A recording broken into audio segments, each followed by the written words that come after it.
This is Ryan at Cincy Life Community News. I've been trying to make a video, but I have my little baby here, IRL, crying and giving me a hard time while I'm making it. I don't know, I've been making a lot of more vlogs and videos and whatever lately. I guess it's because I really have nothing better to do, but also probably because I've been ornery with people and can't really get FaceTime with them to explain how I feel, and I really want to. I feel like more now than ever, it's more important to get these things off my chest. I don't know how long on this earth I have left. I could have died in that car accident. The other guy died and I live. I don't know why I lived. I don't know if I'm going to live past tomorrow. I didn't really expect to live past the age of 25. And here it is 11 years later, so it could happen at any time. But, you know, I do have apologies to make and I do have explanations to give, and only because I love the people that this concerns. But you know, when I was a kid, I moved out early. I started living with my grandma at age 13. I started living with my cousin shortly after that, my cousin Becky, and then my cousin Amy, and then back to my cousin Becky's. I was trying to avoid my parents. You know, my dad was drinking, in and out of jail, losing his home, moving to a new place, splitting up with my mom. I just was tired of it, so I moved in with my grandma. She was very good to me, which is why I stand up for her now as best I can. Try to be there for her, you know, because she was there for me. But there was a time when I was staying with my grandma that my cousin lived with her too, and she was dating this guy who became the father of her child, this guy Ramy Barberi. You know, and everybody should know this guy's name. He's a creep. The guy is, I think, still in prison for molesting his kids, and he molested multiple kids of his own, and then all kinds of kids around the town of Pace in Utah. And he was a computer geek like me, and he was about 20 at the time. I was 12, and the guy was giving me like sex toys out of the blue, just randomly giving me weird sex toys and hitting on me and being weird. And I, you know, have always heard from my father and my Mormon, you know, friends and family that, you know, homosexuals are deviant people, and they, you know, they're deviants, sexual in nature, and that they can't be trusted, and so on and so forth. And then my first experience with a homosexual male was this guy Ramy, who was trying to molest me and who had molested many people. And I'm not sure why my cousin was hanging around with the guy, but anyway, the guy was always in my life, and I thought he was cool. He had lots of computer games that I was able to copy from him, you know, like Commodore games and Amiga games, and so that was cool. But the sexual thing I just was so uncomfortable with. And then I moved in with my cousin Amy, and her, you know, boyfriend, now husband, was a self-proclaimed skinhead. And I started dressing the role and wearing my flight jacket, wearing my Doc Marten boots, and I got a bunch of tattoos. And you know, and I was hanging out with these guys for a couple of years, and later, about age 17, got all my tattoos removed and moved on with my life. But my cousin now says, and other people, like, well, I guess just my cousin, and maybe her maid, I don't know, say that I used to have a swastika tattooed on me. And that's not true. I never have. The program I went through was for the training program at U of U laser surgery, and all the laser technicians were getting free training, and I was getting free tattoo removal.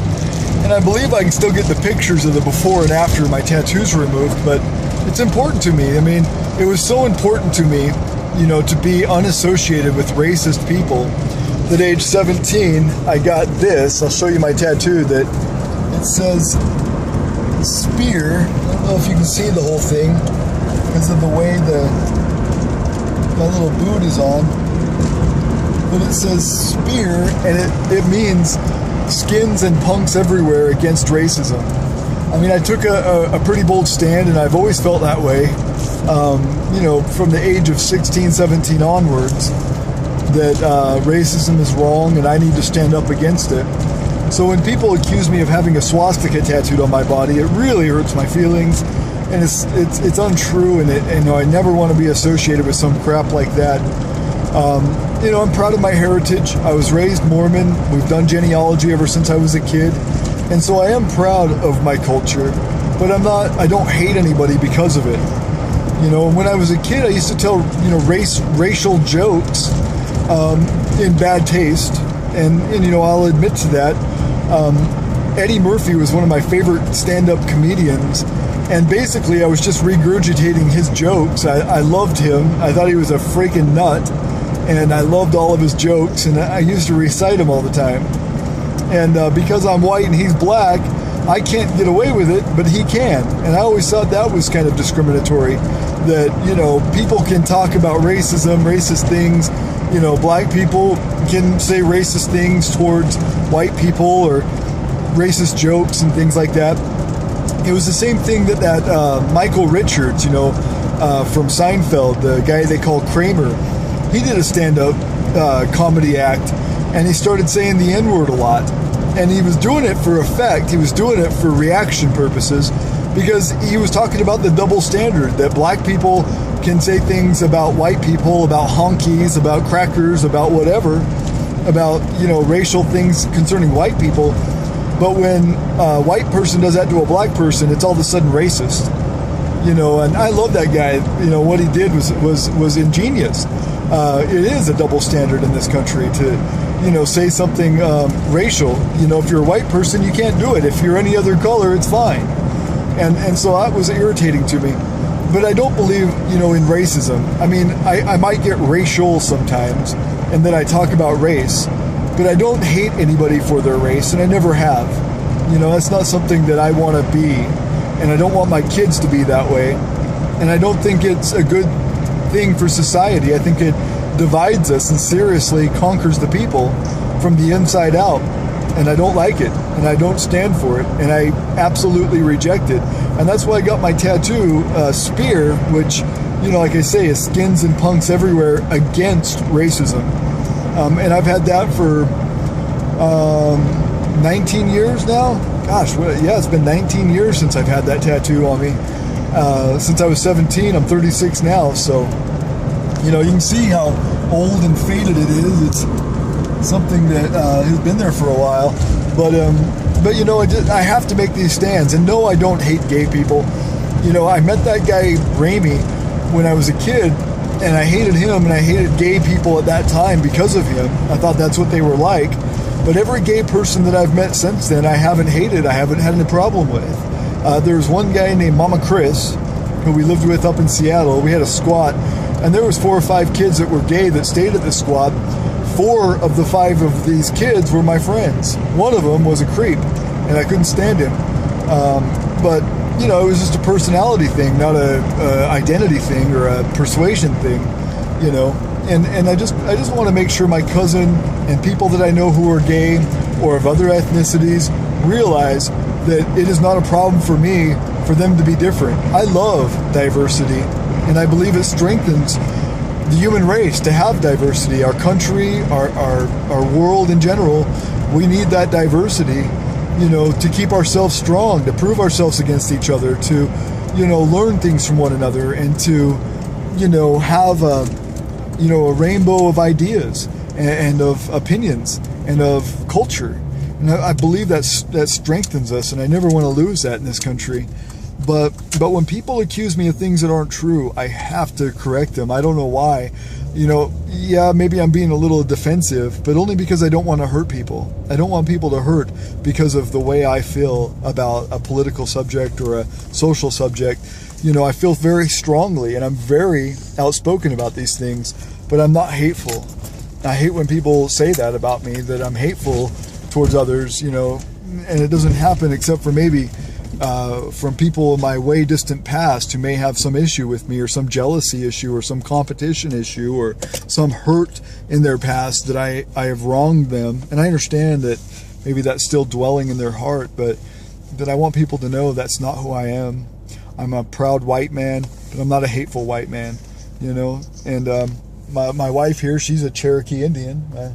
You know, she calls herself Generickie because she doesn't have a whole lot in her, but you know, she's cute. I mean, you can see it in her. You can see her high cheekbones and her beautiful face and that skin tone that she's got, that naturally beautiful skin. And my kids got it too. I got 4 kids now, 1 on the way, 3 already born. and they're Native American. You know, the Cherokees say you're either Cherokee or you're not. You know, if you're not part Cherokee, you're Cherokee, and that's it. There's no ifs, ands, or buts. And so I married a Cherokee. I have 4 wonderful Cherokee children, and I'm absolutely entirely proud of that. You know, when I was a kid in school, won't you get a Band-Aid on your foot, honey, while you're stopped? When I was a kid in school, a girl named April Fuller, when I was 15, she was 16, she had a geo-tracker, and she taught me how to drive stick. She was 100% Navajo, and, you know, dark as any person, you know, is on this earth. I mean, she was a dark-skinned person, and I adore her still. I don't know her anymore. I haven't seen her for years, but she taught me a lot of things and was a good friend to me. And, you know, I adore her, and I adore all of my friends. Chewy, another person who I lived with who was a Native American, another Navajo Native American person, and very touched by his life. He's now dead. He died a couple years back, but he was a good friend of mine. And I just don't want any of the people who I've encountered in my life to hear stories about me that aren't true without knowing all the facts. And, you know, I've never had a swastika tattooed on me. I've never been that kind of a person. You know, I did have a flight jacket and some boots, and I looked like a skinhead. I still love the skinhead culture. You know, Mr. Simmerip, you know, his main topic of his songs was skinhead. You know, he had a song called Skinhead Girl, and, you know, Skinheads Come A-Stompin' and stuff like that. This is a black man from England named Mr. Simmerip, but he was a skinhead. And that's what skinheads are. They're not white, they're not black, they're not brown, they're not purple. They're just humans. But it was a culture, it was a cultural experience, not a race experience. And so I still respect that culture. You know, the Scadlights, Long Shot Kick the Bucket, Swim Herschel Swim, Stretch Armstrong, all these ska bands. And I love reggae. You know, Buju Banton is probably my favorite artist of all time. But I don't hate people because of their skin color. I just want that to be well known. And anyway, thanks for listening. Peace, pot, and liberty. This is Ryan checking out. What is it? May 28, 2013? All right, peace.